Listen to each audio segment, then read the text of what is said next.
In The Force Awakens, the challenge of building and maintaining R2 on set fell to two ordinary Star Wars fans. This is the actual R2 from the new movie built by the duo, amidst extreme secrecy for the biggest film release in years. Amazingly, they were recruited from a special Star Wars fan club.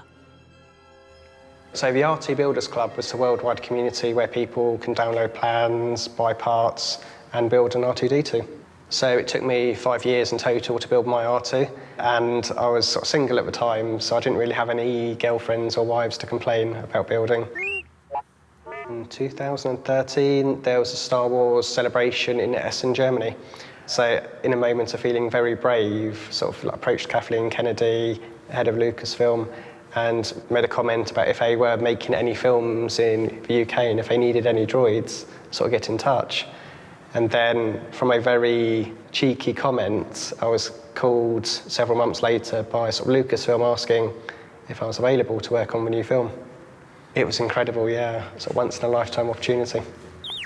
I really couldn't celebrate that much because I had to keep it so quiet. My wife knew, which was fair enough, but I've got two boys, two teenage sons, and I decided to keep it quiet from them because of school chatter and so on.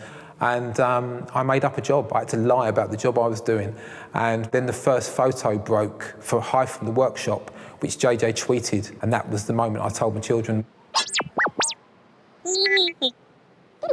First sort of day we got there, I was in absolute awe of all the talent, and I just felt like a very small fish in a very big ocean. During their year working on the film, Oliver and Lee built 4 types of R2 with different capabilities and were responsible for remote controlling R2's every move and action on set.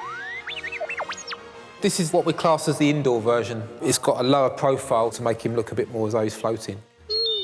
So it can spin on the spots, the dome can turn as well independently, and because of the drive structure, we literally can put a mark there and it will stop on that mark every single time.